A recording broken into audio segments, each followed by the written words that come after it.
안녕하십니까. 국회 개조 TV 유권자 논단입니다. 오늘도 이제는 버려야 할 고정관념들, 양당 체제와 다당제 세 번째 시간을 계속하겠습니다. 지역구를 설정하는 중요한 기준 중 하나는 인구 규모입니다. 지역구의 인구 규모가 각기 다르기 때문에 상한과 하한을 설정하게 되는데, 상한에 걸리는 지역구는 하한에 걸린 지역구와 같이 지역구 국회의원 1인만 배정받을 수 있습니다. 그러니 표값이 덜 나가는 거죠. 이 때문에 모든 유권자의 한 표는 같은 가치여야 한다는 표의 등가성 원칙이 훼손됩니다.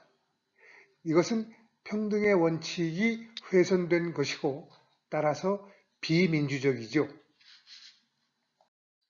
단순 다수제는 이를 더 악화시킵니다.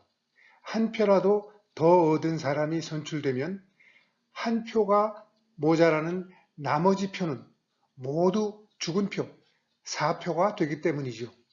그래서 지역구와 단순 다수제를 동시에 적용하면 표의 등가성은 더 악화될 수 있습니다. 평등의 원칙도 더 훼손되겠죠.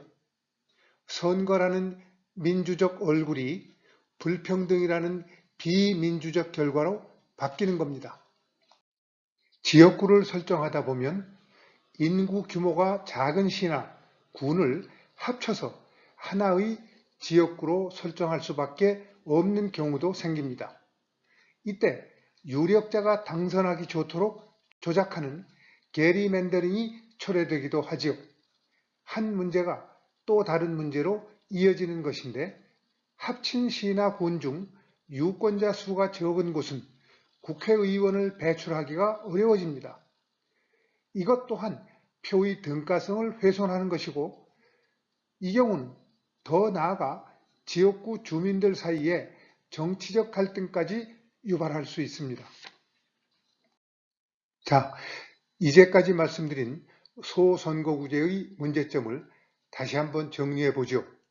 첫째, 공천권을 중앙에서 행사함으로써 지역구 유권자의 투표권을 크게 제한할 수 있습니다.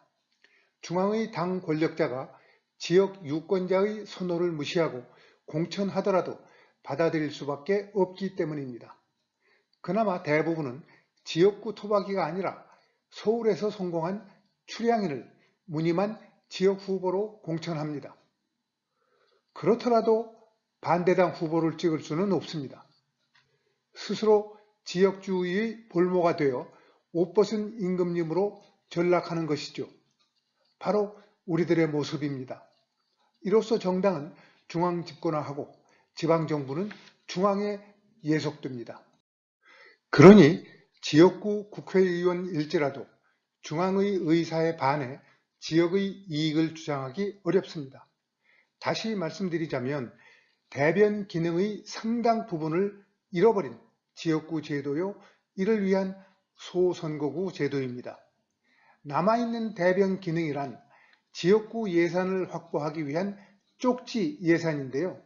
이것은 다시 당선하기 위한 사역에 따른 것으로 국가적으로는 대단히 비효율적인 예산 사용일 수 있습니다. 민주주의는 돈이 많이 드는 정치제도다. 강이 없어도 다리를 놓기 때문이다. 라는 말은 바로 지역구 예산 지출을 비판한 것입니다. 자, 셋째로 지역구 제도는 시대에 뒤떨어진 제도입니다. 지역은 이제 더 이상 고립된 영역이 아닙니다. 세계가 손안에 들어와 있는 시대입니다.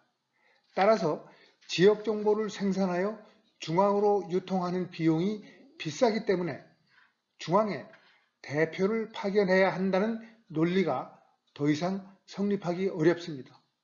이 비용이 제로에 근접하고 있으니까요. 끝으로 투표의 등가성을 훼손합니다. 인구 규모가 고르지 않아 상하한을 둘 수밖에 없기 때문이고, 단순 다수제이기 때문이며, 복수의 행정구역을 하나의 지역구로 통합할 때 인구가 적은 행정구역이 있을 수 있기 때문입니다.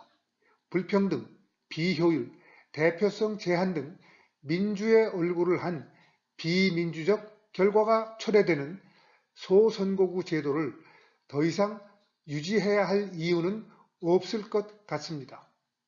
그러나 문제는 이뿐만이 아닌 것이 더 큰 문제일 수 있습니다. 바로 공천제도가 만드는 부패 카르텔 때문입니다.